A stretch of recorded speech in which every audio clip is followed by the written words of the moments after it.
नमस्कार, स्वागत है आप सभी का।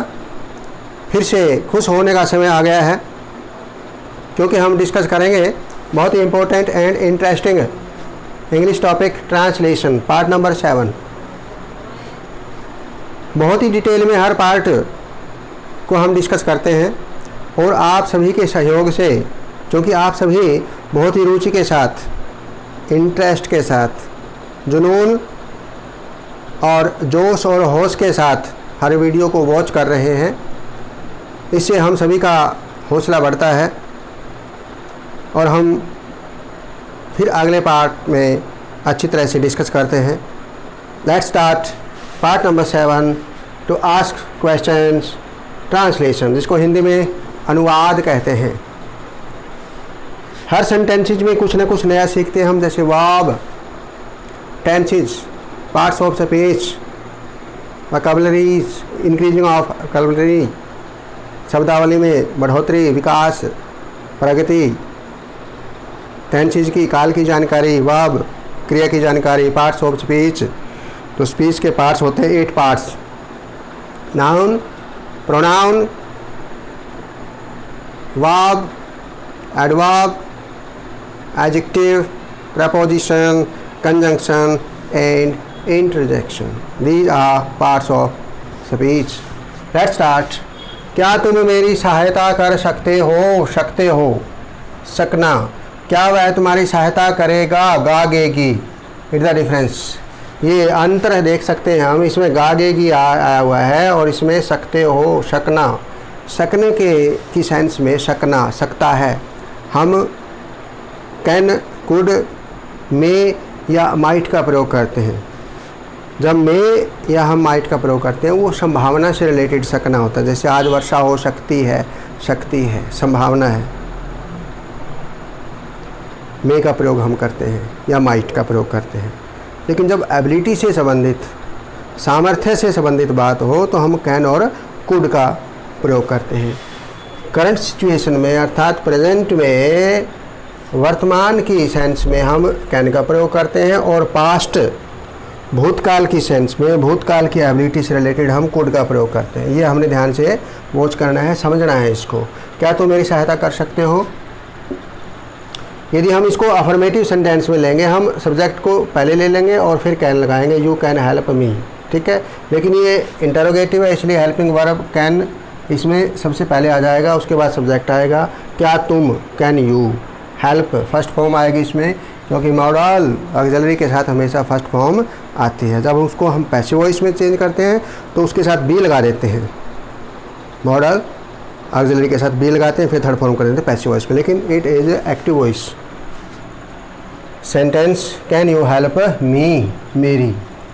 वैसे मेरी के सेंस में हम जैसे मेरी बुक, माई बुक लिखते हैं हम, मेरी बुक, क्योंकि उसके साथ मेरी, उसके साथ तो कोई ना कोई नाउन होता है।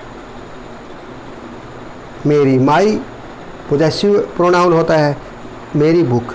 लेकिन इसका मतलब मेरी माई से रिलेटेड नहीं है, बल्कि मुझे, मी, मुझे, मेरी यानी मुझे कोई हेल्प कर सकता है, मुझे अर्थात मी।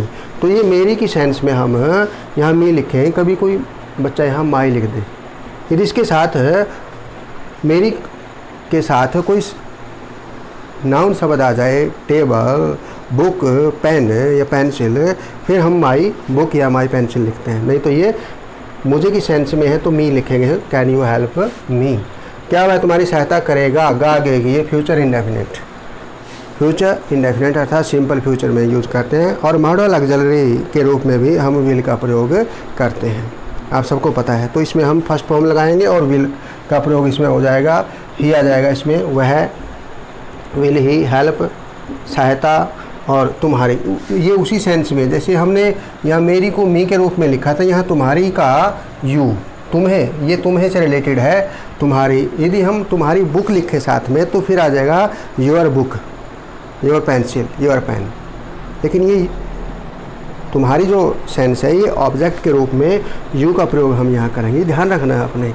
कई बार बच्चे इसमें गलती कर देते हैं, तुम्हारी को यहाँ पर योर से रिलेटेड ले लेते हैं, योर तुम्हारी, लेकिन ये तुम्हें से मतलब है इसका, तो ये ध्यान रखना है आपने, will he help you.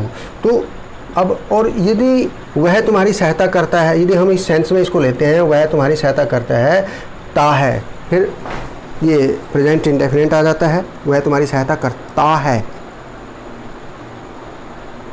He helps you, क्योंकि थर्ड पर्सन सिंगुलर के साथ फर्स्ट फॉर्म के साथ एस या एस हम लगाते हैं, लेकिन ये है क्या वह तुम्हारी सहायता करेगा। और यदि हम इसको अफर्मेटिव में लेंगे, वह तुम्हारी सहायता करेगा, फिर लिखेंगे हम he will help you, he will help you, फिर यहाँ फुल स्टॉप आएगा, फुल स्टॉप, पूर्ण विराम, इसको पीरियड भी बोलते हैं इंग्लिश में, लेकिन ये इंटरोगेटिव है इसलिए प्रश्नवाचक चिन्ह यहाँ पर। ये ध्यान रखना आपने इस सेंस को। क्या आज वर्षा हो सकती है, यदि हम इसको क्या के सेंस में ना लेकर के हम लिखें आज वर्षा हो सकती है, तो ये हम फुल स्टॉप लगाएंगे अफर्मेटिव सेंटेंस में और इसको लिखेंगे it may rain today, it may rain today, ठीक है। इट ये यहाँ पर एक डमी ऑब्जेक्ट के रूप में, मूक ऑब्जेक्ट के रूप में, जिसकी कोई अपनी सेंस नहीं, अपना मीनिंग नहीं निकलेगा यहाँ पर, लेकिन इस सेंटेंस को कंप्लीट करने के लिए हम इट का या देयर का प्रयोग भी कई बार करते हैं, THERE देयर या इट। तो इस सेंटेंस को कंप्लीट करने के लिए हम इट का प्रयोग कर रहे हैं यहाँ पर, इट मे रेन टुडे, लेकिन इंटेरोगेटिव में क्या आएगा, इट से पहले में आ जाएगा, मे इट, जैसे ऊपर आया था इसमें विल या कैन, ठीक है ना, may it rain today, sign of interrogation. क्या उसे अपने पिता का सम्मान नहीं करना चाहिए, चाहिए के सेंस में हम किसका यूज करते हैं, मस्ट का, शुड या ऑट टू। माता पिता का सम्मान करना, इस सेंस में हम किसका यूज करते हैं, शुड का, ठीक है, ये ध्यान रखना आपने। अभी नेगेटिव सेंस भी है साथ में, इसको हम, इसकी जो शुड और नॉट की जो शॉर्ट फॉर्म है उसको हम स्टूडेंट भी लिख सकते हैं यहाँ पर, SHOULDN, और ये जो ओ है इसकी जगह अपोस्ट्रोफी आ जाता है, स्टूडेंट। ऐसे इस सेंस में भी हम इसको लिखते हैं स्टूडेंट, शुड नॉट। लेकिन एक ध्यान रखना आपने, यदि आप शुड और नॉट को अलग अलग लिखेंगे तो बीच में सब्जेक्ट आएगा, ये ध्यान रखना है, ठीक है। और यदि आप शॉर्ट फॉर्म लिखते हैं स्टूडेंट, स्टूडेंट, ठीक है, फिर स्टूडेंट के बाद ही आ जाएगा, क्योंकि ये नोट तो पहले आ लिया, फिर ये नोट नहीं आएगा यहाँ पर, फिर ये यहाँ पर नोट नहीं आएगा, फिर ये बनेगा स्टूडेंट ही रिस्पेक्ट हिज फादर, स्टूडेंट, क्योंकि नोट सबसे पहले, क्योंकि ये जो शॉर्ट फॉर्म है ये नोट शुड के साथ ही आएगा, न कि सब्जेक्ट के बाद। यदि आप शुड और नॉट को अलग अलग लिखते हैं फिर आएगा बीच में subject, should he not respect his father. और यदि आप शॉर्ट फॉर्म लिखते हैं स्टूडेंट, फिर ये नोट यहाँ नहीं आएगा, फिर ये हो जाएगा स्टूडेंट ही रिस्पेक्ट हिज फादर, अपने पिता यानी हिज फादर, ठीक है। क्या उसे अपने पिता का सम्मान नहीं करना चाहिए, या तो हम स्टूडेंट लगा दें यहाँ पर या शुड ही नॉट लगा दें, दोनों सेंस ये ठीक है इसकी, ये ध्यान रखना है आपने, ठीक है। नेक्स्ट, क्या तुम्हें नियमों का पालन नहीं करना चाहिए, नियमों से रिलेटेड है, ये थोड़ी इसमें अनिवार्यता, ऑब्लिगेशन आ जाती है इसमें, कि एक तरह से अपरिहार्य जिसको हमको कहते हैं, भाई नियमों का पालन अवश्य करना पड़ेगा, उस सेंस में भी हम इसको ले सकते हैं।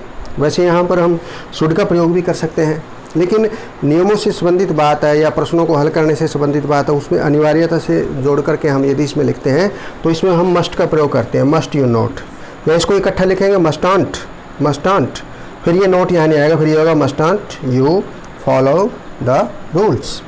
और यदि इसको शॉर्ट फॉर्म को नहीं लिखोगे आप, एक बार शॉर्ट फॉर्म को ध्यान से देख लेंगे, बीच में अपोस्ट्रोफी आएगा, बीच में जो हाँ ओ होता है, ये ओ की जगह, ठीक है ना।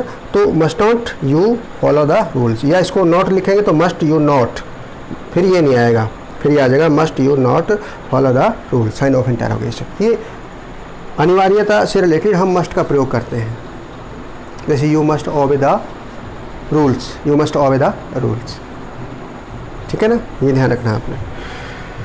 जब वह 10 वर्ष का था क्या वह तैर सकता था, सकता था, ये सकता है, यदि आता है सकता है, फिर हम लिखेंगे कैन ही स्विम या ही कैन स्विम, सकता है, क्योंकि ये प्रेजेंट सेंस में आ जाएगा, वर्तमान में आ जाएगा। ये है सकता था यानी पास्ट में है, पास्ट की जो एबिलिटी होती है उसके लिए हम किसका यूज करते हैं, कुड का। और ये डबल सेंटेंस, डबल पार्ट है इसका एक तरह से, क्या वह जब वह 10 वर्ष का था, एक पार्ट ये हो गया, क्या वह तैर सकता था, एक पार्ट ये हो गया। तो एक तरह से जब पास्ट में आएगा तो ये डबल पार्ट इसका बनेगा पास्ट से रिलेटेड, ठीक है ना, ये ध्यान रखना आपने। तो क्या वह तैर सकता था, कुड ही स्विम, ठीक है। और अफर्मेटिव में क्या लिखेंगे हम, he could swim, he could swim. और ये क्या वह तैर सकता था, कुड ही स्विम। कब, जब, व्हेन, जब, when he was 10 years old, जब वह 10 वर्ष का था। तो ये पास्ट की एबिलिटी होगी, तो इसमें हम कुड लगा रहे हैं। तो इस प्रकार आपने देखना है कि जो मॉडल ऑक्सिलरी से रिलेटेड जो वर्ड हैं, can, could, must, may, might, should, would, need, dare, use to, ought to, shall, will, may, might, ये सभी मॉडल ऑक्सिलरी वर्ड जो हैं ये किसी न किसी अलग सेंस में यूज़ होता है। इनका जो सेंस हम इसमें देख रहे हैं, इसी प्रकार हम दूसरे जो मॉडल ऑक्सिलरी से रिलेटेड, जिनको हम हेल्पिंग वर्ब भी कहते हैं, उनको हम यूज करते हैं। तो चाहे टेंसी से रिलेटेड सेंटेंस हो या मॉडल ऑक्सिलरी से रिलेटेड सेंटेंस हो, हमारे को किसी प्रकार की दिक्कत नहीं आएगी यदि हम इसी प्रकार रुचि के साथ लगे रहेंगे तो। ठीक है, समझ में आया सभी को किस प्रकार हम कैन, कुड को, मे को, विल को, माइट को, मस्ट को, कुड को यूज कर सकते हैं। ये इस सेंस में हम हिंदी में जैसे हम बोलते हैं, क्या तुम मेरी सहायता कर सकते हो, कैन यू हेल्प मी, क्या वह तुम्हारी सहायता करेगा, विल ही हेल्प यू, क्या आज वर्षा हो सकती है, मे इट रेन टुडे, क्या उसे अपने पिता का सम्मान नहीं करना चाहिए, shouldn't he respect his father, या should he not respect his father, क्या तुम्हें नियमों का पालन नहीं करना चाहिए, mustn't you follow the rules, या must you not follow the rules.